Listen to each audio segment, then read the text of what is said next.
Bienvenidos todos a nuestro simposio de la teología de la última generación. Y oro para que haya sido bendecido por los mensajes que hemos estado escuchando. Vamos a continuar en este momento con el tema concerniente a la naturaleza del pecado. He titulado este mensaje Definiendo la tendencia y la victoria. Solo quiero mostrar mi agradecimiento a todos los que están mirando en línea. Sé que usualmente estás aquí en medio del COVID, las cosas son bien diferentes, pero realmente apreciamos a todos y cada uno de ustedes que están viendo en línea y compartan con otros. Antes de comenzar con nuestro tema de hoy, definiendo la tendencia y la victoria, me gustaría tener una oración. Inclina la cabeza conmigo.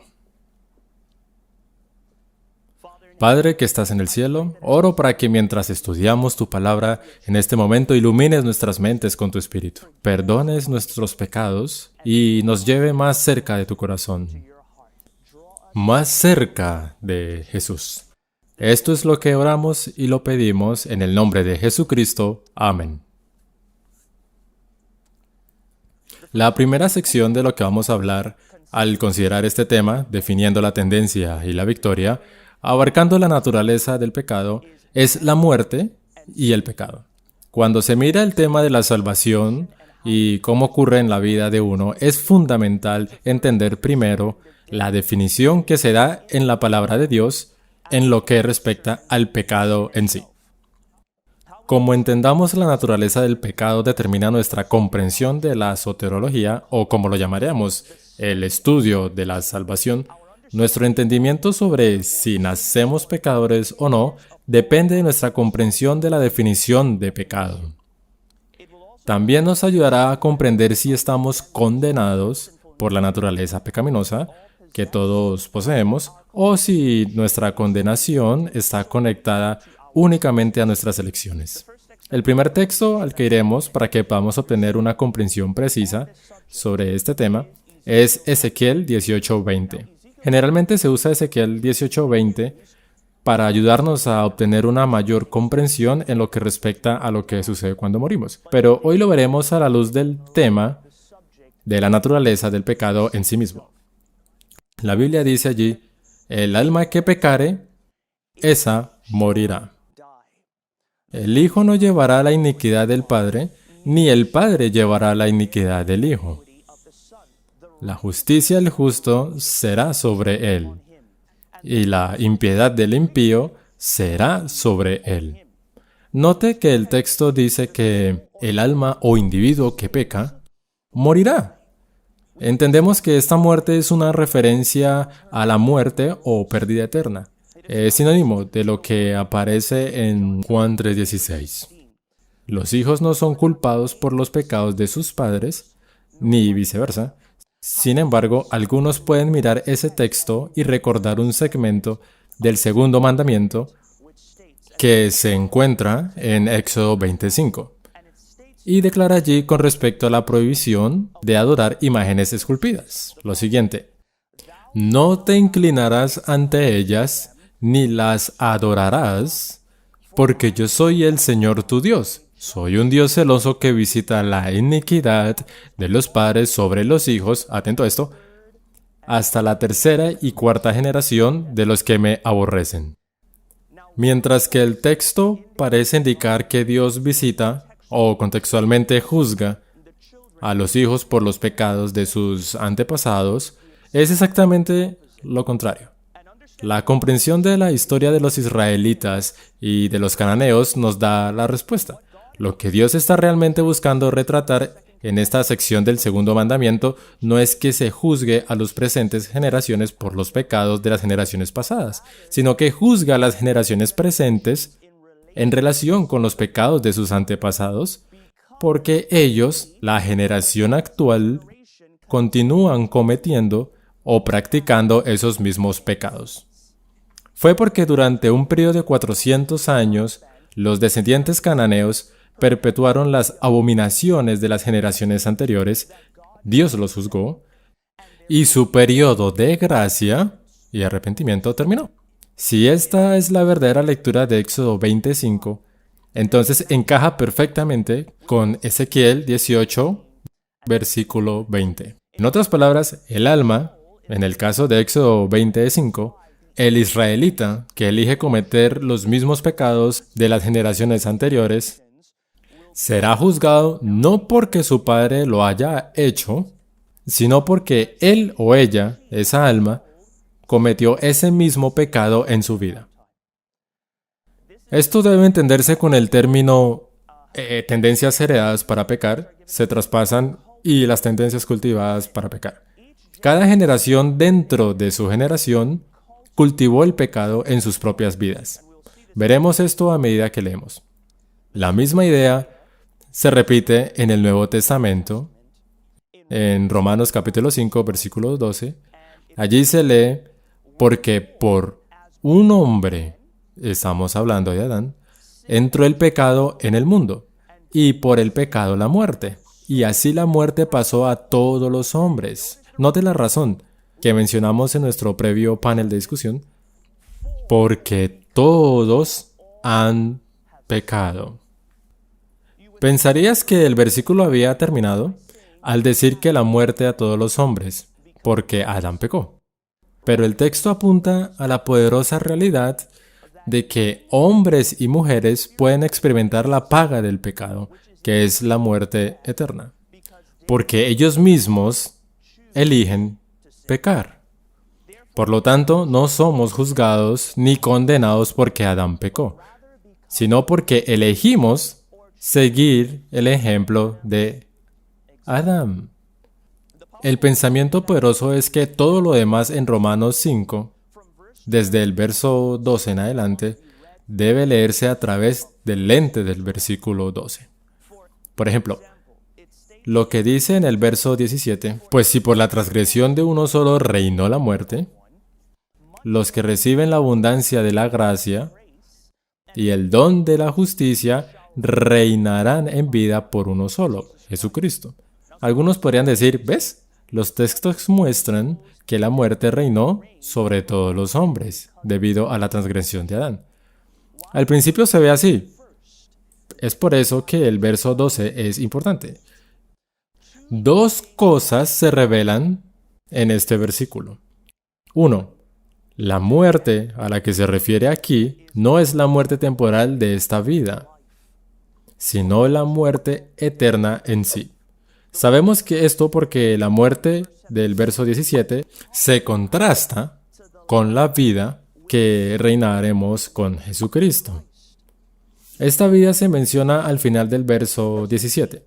En Apocalipsis 5:10 se refiere a esta vida eterna cuando dice: y nos has hecho reyes y sacerdotes para nuestro Dios, y reinaremos sobre la tierra.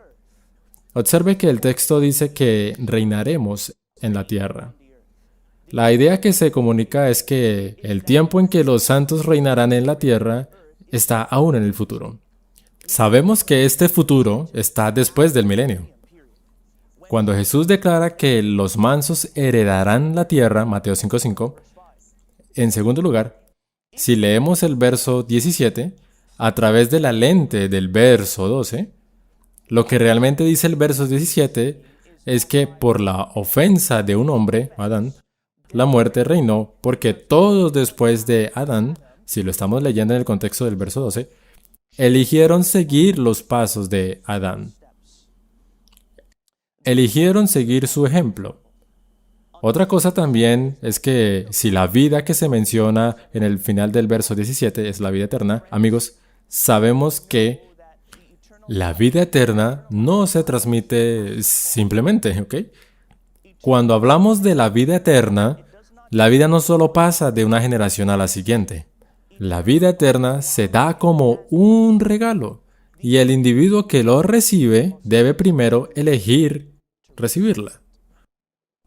Por lo tanto, la última parte del verso 17 dice: con mayor razón los que reciben en abundancia la gracia y el don de la justicia reinarán en vida, por medio de un solo hombre, Jesucristo. Por lo tanto, la recepción de la vida eterna o la muerte eterna se basa en la elección de lo uno o lo otro. El versículo 18 es otro versículo que se usa comúnmente para propagar la idea, que el juicio cae sobre todos debido a la transgresión de Adán. El versículo dice, así que como por la transgresión de uno vino la condenación a todos los hombres, de la misma manera por la justicia de uno vino a todos los hombres la justificación de vida. Observen que en la Biblia King James las palabras juicio vino y regalo gratis están en cursiva, lo que significa que se agregaron, no están en el original. Cuando se lee el versículo sin estas frases, conecta y concuerda fácilmente con el contexto en el que estamos leyendo el verso 18. El verso 18 se leería así: por tanto, como por la transgresión de uno sobre todos los hombres para condenación, de la misma manera por la justicia de uno sobre todos los hombres para la justificación de vida. Así que lo que estamos viendo aquí es exactamente lo que vimos en el versículo 12 y 17. La ofensa de uno, Adán, resultó en la condenación de todos. ¿Por qué? El verso 12 nos dice, porque todos hemos pecado. ¿Ok? Todos los hombres eligen seguir el ejemplo de Adán. Por lo tanto, les llega la condenación, no por el pecado de Adán, sino por el propio. Sus propios pecados, amigos, les traen condenación. Algunos mirarán la última parte del verso 18, por la justicia de la vida de Jesucristo todos son justificados. Probablemente algunos de ustedes han oído esta enseñanza. De la misma manera, por la justicia de uno, Jesús, vino a todos los hombres la justificación que produce vida. Pero ya leímos quiénes son esos todos. Son los que reciben la justificación o justicia que lleva a la vida. Específicamente en el verso 17 dice que muchos más son los que reciben, 1, la abundancia de la gracia y 2, el don de la justicia. Y reinarán en vida por uno solo, Jesucristo. Por lo tanto, ¿quiénes son todos los condenados? Particularmente son los que eligen el pecado y siguen el ejemplo de Adán. ¿Quiénes son todos los que están justificados para vivir? Nada menos que aquellos que eligieron recibir la justicia de Cristo, lo que resulta en vida eterna. Sin duda que al recibir la justicia de Jesús, recibimos también el poder de seguir su ejemplo. ¿Ok? Por tanto, por este análisis contextual, entendemos lo que significa el verso 19 cuando dice, porque así como por la desobediencia de un hombre, los muchos fueron constituidos pecadores, así también por la obediencia de uno, los muchos serán constituidos justos. Lo que hemos visto no tiene nada que ver con ser pecador por nacimiento. El texto no dice eso. La antítesis también es cierta. Nadie es hecho, y ya lo sabemos que nadie es hecho justo por nacimiento. Muchos fueron hechos pecadores, de acuerdo con el versículo 12-17, por elección. Y muchos fueron hechos justos por la misma cosa, elección. Incluso el nuevo nacimiento viene de la condición de recibir a Cristo en el corazón. Tanto la elección de pecar como la elección de recibir la justicia del Hijo de Dios es nuestra. Ellen White lo pone de esta manera. En Señales de los Tiempos, 27 de junio de 1900, dice, los seres humanos, escuchen esto amigos, los seres humanos han degenerado. Uno tras otro han caído bajo la maldición. Porque el pecado ha entrado en el mundo y la muerte por el pecado. Aquí está. Podemos elegir el camino de Dios y vivir. Podemos elegir nuestro propio camino y sabemos, se refiere a un saber experiencial. La idea que se presenta aquí es saber por experiencia, como Adán, que el pecado ha entrado en el mundo y la muerte por el pecado. En otras palabras, Dios no quiere que tengamos ese tipo de experiencia interna. Quiere llevarnos lejos del pecado. Hay ciertas cosas que Dios nunca tuvo la intención de que la humanidad tuviera un conocimiento íntimo. Amigos, es lo mismo hoy. A veces hablo con mi familia, dicen, ¿por qué Eva tuvo que participar de esa fruta? ¿Por qué tenía que hacer eso y luego Adán? Porque amaba a su esposa más de lo que amaba a Dios. Luego siguen y siguen. Y amigos, a pesar de que dicen esto, en cierto grado culpan a Adán y a Eva por donde estamos hoy, siempre digo que estamos haciendo las mismas elecciones hoy. Tenemos la oportunidad de hacer una elección diferente de la que dejó el mundo tal como lo conocemos hoy. Hoy Dios dice que podemos hacerlo diferente a través de su poder infinito. Hemos visto cómo operan las elecciones en la obra de salvación. Por supuesto, con la ayuda del poder divino. Y también hemos entendido mejor lo referente a pecar. ¿Okay? Pero lo que vamos a ver ahora es el significado, aún más el significado de la elección en ese tópico y el rol de la fuerza en lo que se refiere a la tentación. La elección, como hemos visto en el principal componente cuando se habla del tema del pecado, Santiago 1, 14 y 15, también señala esta realidad aún con más fuerza, a la luz de todo lo que hemos cubierto. Dice así, sino que cada uno es tentado cuando de su propia pasión es atraído y seducido. Entonces la pasión después que ha concebido da a luz el pecado. Y el pecado siendo consumado da a la luz la muerte. La idea que se comunica en estos versículos es que hay una secuencia que ocurre y que lleva al pecado. Todos se enfrentan a la tentación. Cuando el individuo es atraído por su propia lujuria y seducido, sin embargo, observe que esto no se llama pecado. En otras palabras, tentación no es pecado. Este punto se revela más adelante en Hebreos 14:15, cuando se habla de Jesús como nuestro sumo sacerdote. Allí aprendemos acerca de nuestro Salvador. No tenemos un sumo sacerdote que no pueda compadecerse de nuestras debilidades, sino uno que fue tentado en todo, a nuestra semejanza, pero sin pecado. Jesús fue tentado, pero no pecó. Lo que significa que la tentación no es pecado. Para reforzar la idea, ten en cuenta que cuando se introduce el pecado y se convierte en un factor de acuerdo con Santiago 1:15, es cuando la lujuria interior ha sido concebida, de acuerdo con el versículo. Ahí es cuando el pecado surge. Ahora, comencé a preguntarme qué significa realmente la palabra concebido. La palabra griega usada contextualmente se refiere a la lujuria o deseos negativos o impulsos que un hombre o mujer satisfacen. Lo diré nuevamente, la palabra griega usada contextualmente se refiere a la lujuria o deseos negativos o impulsos que un hombre o una mujer satisfacen. En otras palabras, cuando viene una tentación y nos dejamos llevar por la complacencia, la inspiración tiene una palabra para eso, acariciadas, es entonces cuando hemos pecado. Escritos inspirados ratifica aún más esa idea, que veremos en las siguientes declaraciones. Y esta ha sido tomada de A fin de conocerle, página 140.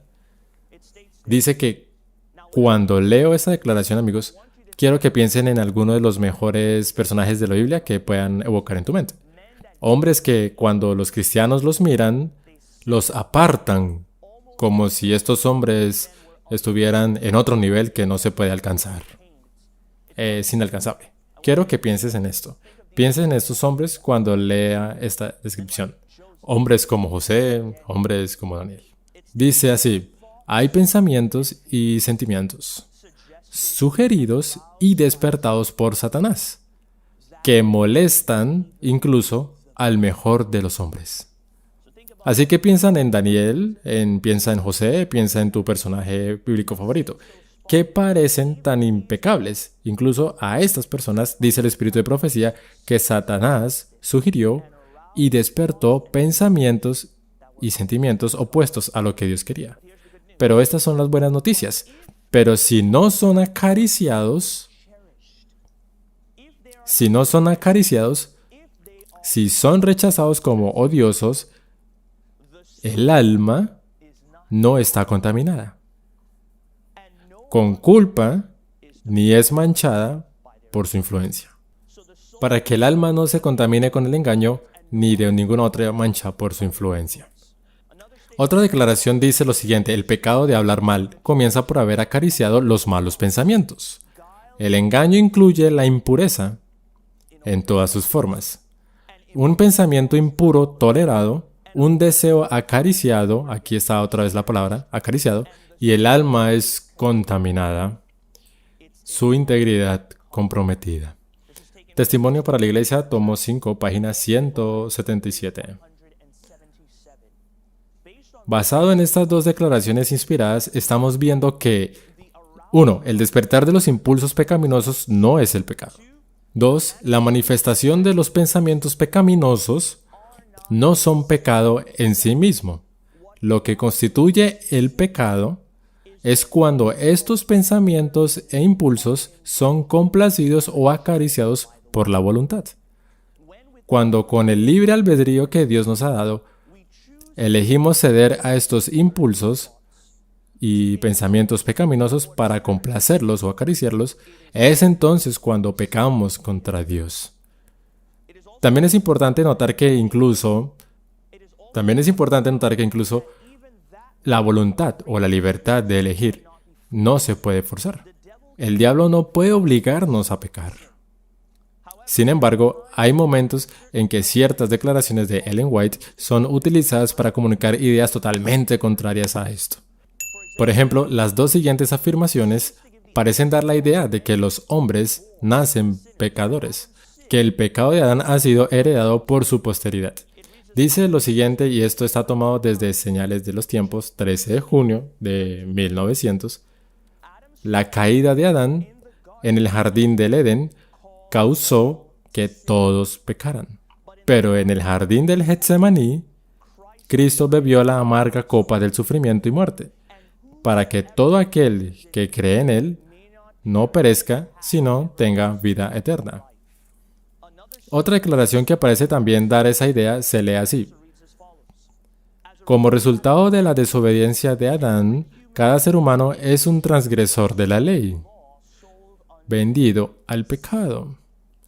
En Lugares Celestiales, página 146. Sin embargo, recuerde que a la luz de estas declaraciones, de acuerdo con Romanos 5:12 y Ezequiel 18, verso 12, vimos que la razón de esto se debe al hecho de que todos los hombres eligieron seguir el ejemplo de Adán. No solo eso, sino que debemos tomar estas declaraciones inspiradas y unirlas con las muchas otras declaraciones que están relacionadas con este mismo tema. Para que podamos tener una imagen más completa, recuerden una de nuestras presentaciones previas, vimos que las escrituras deben compararse con las escrituras, el testimonio debe compararse con el testimonio, para que tengamos una imagen más amplia de lo que Dios está diciendo a través de la inspiración. Declaraciones como la siguiente, esto está en Testimonios para la Iglesia, tomo 5, página 177. La profundidad de esta declaración, amigos, es tan asombrosa que me dejó alucinado. Dice: ningún hombre puede ser forzado a transgredir. Su propio consentimiento debe ser obtenido primero. El alma debe proponer el acto pecaminoso antes de que la pasión pueda dominar la razón o la iniquidad triunfe sobre la conciencia. Señales de los Tiempos, 18 de diciembre de 1893. No está en el poder de Satanás forzar a alguien a pecar. Pecado es el acto individual de los pecadores. Antes que el pecado exista en el corazón, el consentimiento de la voluntad debe ser dado. Y tan pronto como se da, el pecado ha triunfado y el infierno se regocija. ¿Pueden imaginarlo eso, amigos? Piensen en esto cuando el pecado viene, cuando la tentación se te presenta. Y esto es algo que también me ha ayudado. que al entregarse a la transgresión, los ángeles caídos se regocijan cuando caemos. Pero amigos, les digo la verdad, cuando por el poder de nuestro omnipotente Salvador superamos la tentación, el cielo se regocija. Actuemos de tal manera que el regocijo del cielo sea continuo. Dejemos que ese sea nuestro objetivo, amigos. La temperancia, página 16. Satanás sabe que no puede vencer al hombre a menos que pueda controlar su voluntad. Él puede hacer esto engañando al hombre para que coopere con él, transgrediendo las leyes de la naturaleza, del comer y beber, lo cual es una transgresión de la ley de Dios. Aunque el pecado era la cosa horrible que había abierto las compuertas de la aflicción sobre el mundo, esta es otra declaración, Él, Cristo, se convertiría en la propiciación. Oh, el amor de Jesús, amigos, que Cristo se convertiría en la propiciación, el sustituto de una raza que tenía voluntad para pecar. Por lo tanto, nadie fue obligado a heredar el pecado o la culpa de Adán por nacimiento. Ningún ser humano se ve obligado a pecar contra Dios, ni siquiera por el enemigo de las almas. Más bien, vemos que somos pecadores por elección. Oh, el amor de Jesús, amigos. Jesús no vino ni murió por un pueblo, por una raza que quería hacer justicia. Él vino y murió por una raza, de acuerdo con la declaración anterior del libro Desde el Corazón, página 253, por una raza que quiere pecar. La compasión de Dios. Desde el Corazón, página 151, lo pone de esta manera. La luz de la vida se ofrece gratuitamente a todos los que quieran ser guiados por los rayos brillantes del sol de justicia. Cristo es el gran remedio para el pecado. Nadie puede abogar a sus circunstancias, su educación o su temperamento como excusa para vivir en rebelión contra Dios. Los pecadores son tales por su propia elección deliberada. Ahora hemos visto esto, estamos mirando la ciencia de la tentación y la transición de la tentación al pecado. Hemos analizado la elección en ese asunto, como la elección está involucrada en ese asunto. Pero amigos, ahora tenemos que definir qué es pecado. ¿Qué es el pecado según la Biblia y la inspiración? A la luz de todo lo que hemos abarcado con respecto al pecado y cómo nos ha afectado, es crucial entonces definir ¿qué es el pecado? La Biblia nos dice claramente la definición de pecado, al decir en 1 Juan 3:4, todo aquel que comete pecado transgrede también la ley, porque el pecado es transgresión de la ley. La idea detrás de la palabra transgresión es desprecio y violación de la ley, iniquidad, maldad. Lo interesante es que al buscar en los voluminosos escritos de la mensajera del Señor, verás que siempre que ella define pecado, ella declara lo siguiente. Comentario Bíblico Adventista, tomo 7, página 951. El pecado es la transgresión de la ley. Esta es la única definición de pecado. El Gran Conflicto, página 493. Nuestra única definición de pecado es la que da la palabra de Dios. Es la transgresión de la ley. Es el resultado de un principio, un pugna con la gran ley de amor, que es el fundamento del gobierno divino. Nuestro alto llamamiento, página 141. ¿Qué cosa puede hacer que el pecador conozca sus pecados a no ser que conozca qué es el pecado? La única definición de pecado en la palabra de Dios es dada en 1 Juan 3:4. Pecado es la transgresión de la ley. Boletín de la Conferencia General, 2 de marzo, 1897. La única definición de pecado dada en la palabra de Dios es la transgresión de la ley. No es excusable y no tiene defensa ni justificación. Señales de los tiempos, 3 de marzo de 1890. Esta declaración es tan potente, amigos. Dice, para dejar que Jesús entre en nuestros corazones, debemos dejar de pecar. Esa es una declaración dura. La única definición de pecado que tenemos en la Biblia es que es la transgresión de la ley. A la luz de estas claras definiciones, una definición dada en múltiples ocasiones, en abundantes declaraciones inspiradas, que se nos da en la Biblia y en el espíritu de profecía, algunos podrían preguntarse, ¿qué pasa con Romanos 14:23? Este texto parece dar otra definición de pecado. Dice, pero el que duda sobre lo que come es condenado, porque no lo hace con fe. Y todo lo que no proviene de la fe es pecado. Sin embargo, este texto se vuelve más claro cuando se conecta con Hebreos 11:6. Allí la Biblia dice, sin fe es imposible agradar a Dios.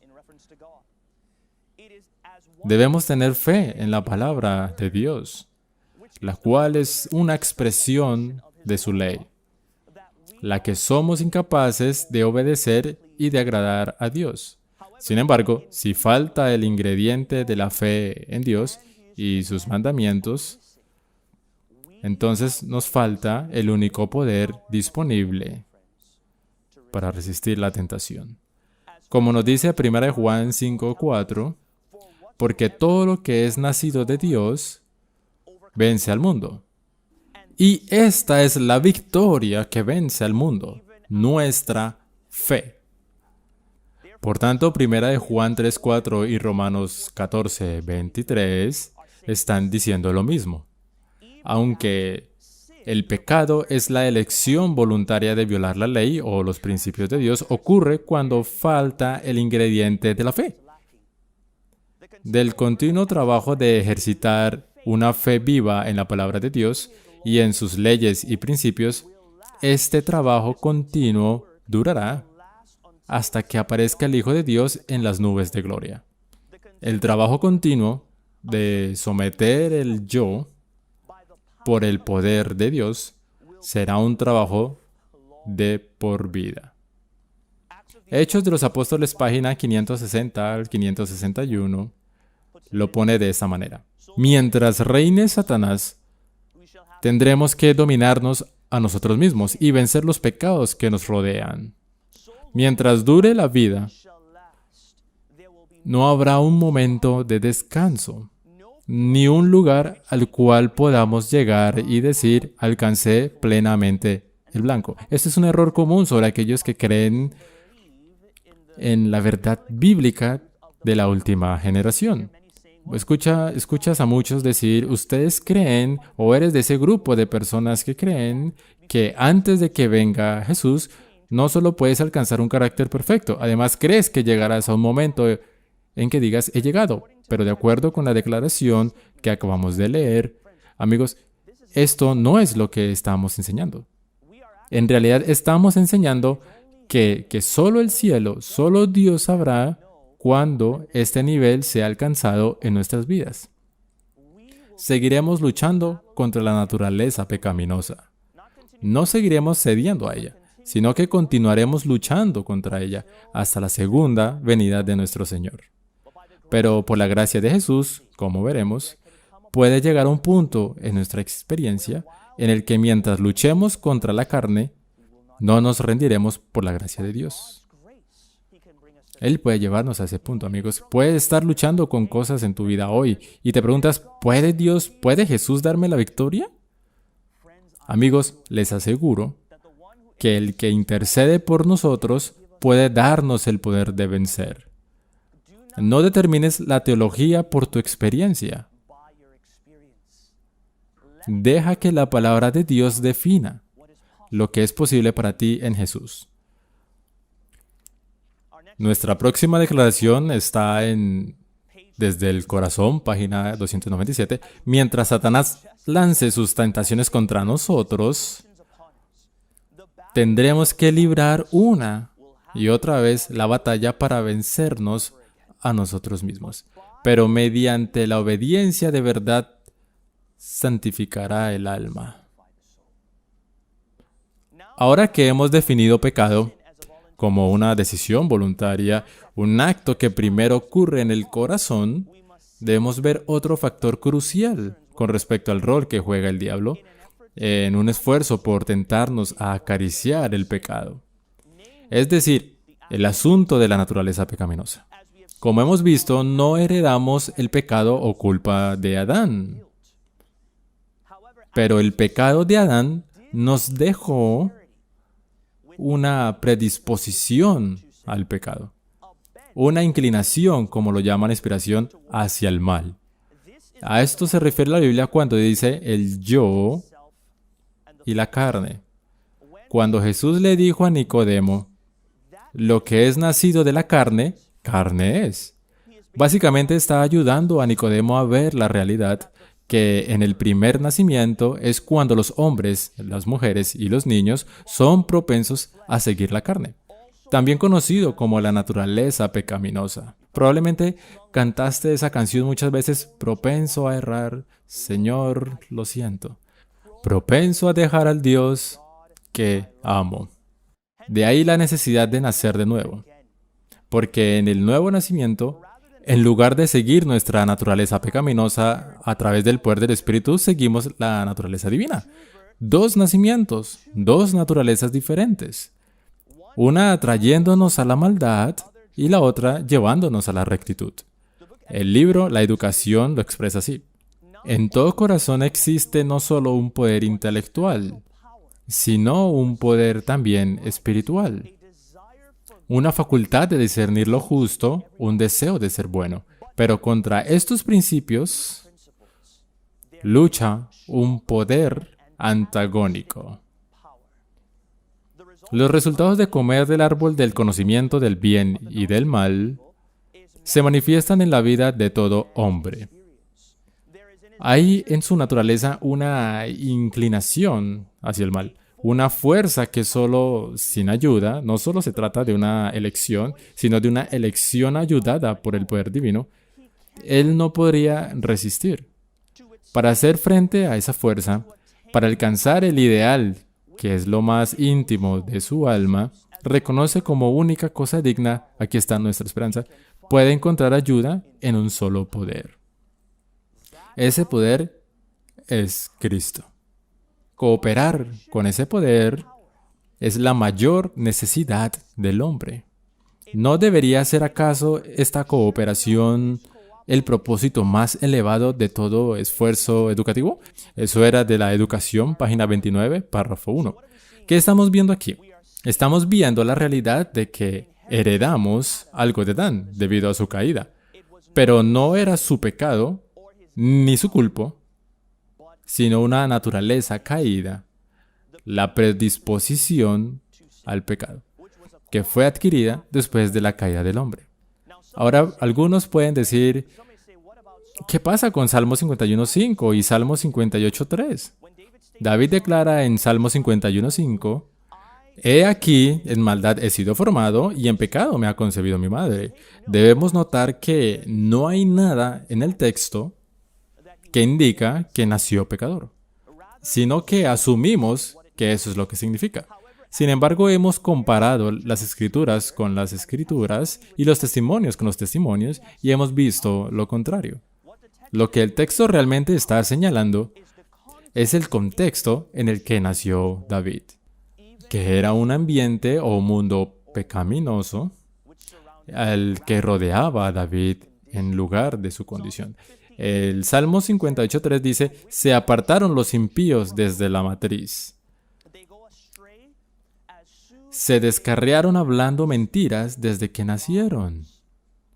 Nota que el texto dice, los malvados, y no toda la humanidad. Nota por qué se descarrían.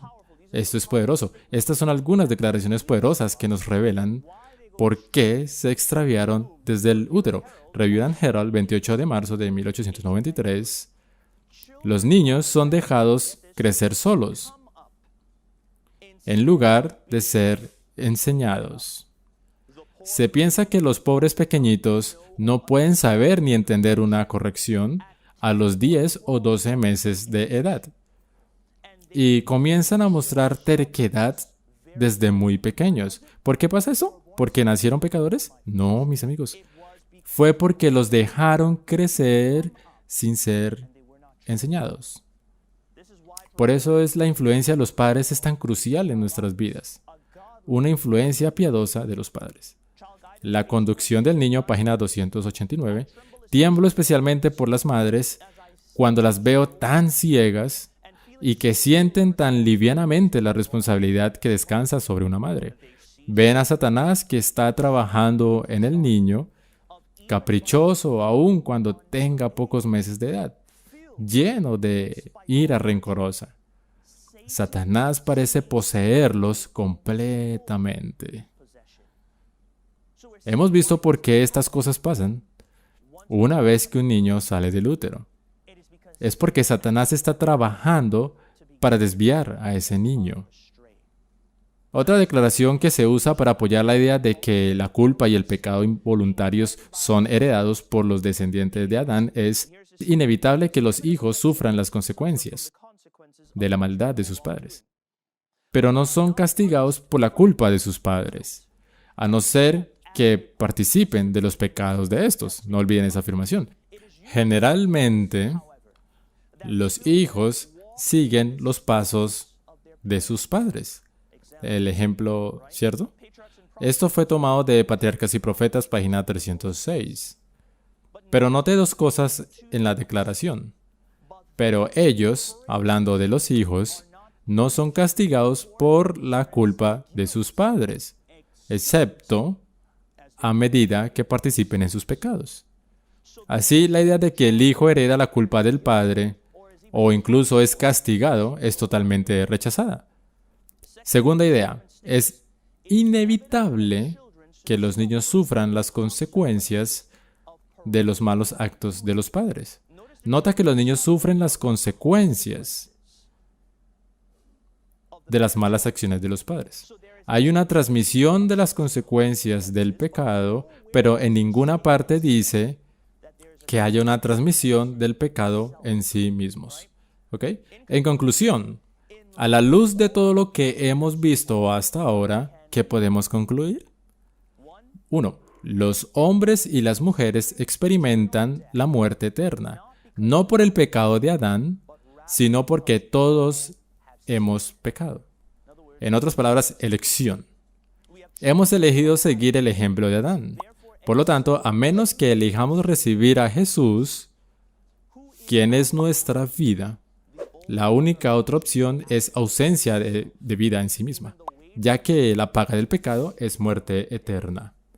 Segundo, tentación no es pecado. Solo cuando uno elige entregarse o acariciar un mal pensamiento o tentación es que se convierte en pecado en el corazón y es finalmente manifestado en la vida. Si se resiste dentro, no se manifestará afuera. En tercer lugar, la única definición de pecado es la transgresión de la ley.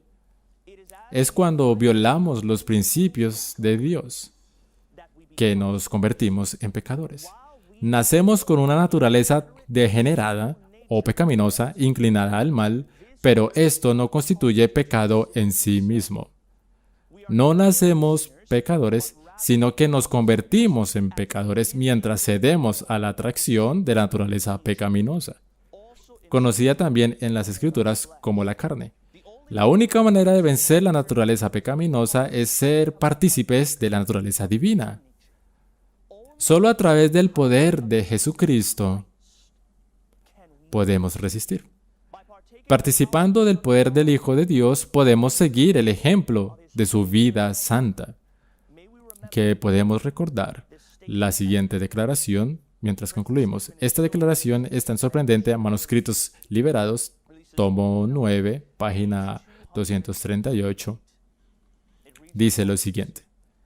Como vemos la condición de la humanidad hoy, la pregunta que surge en la mente de algunos es, ¿el hombre es por naturaleza total y completamente depravado?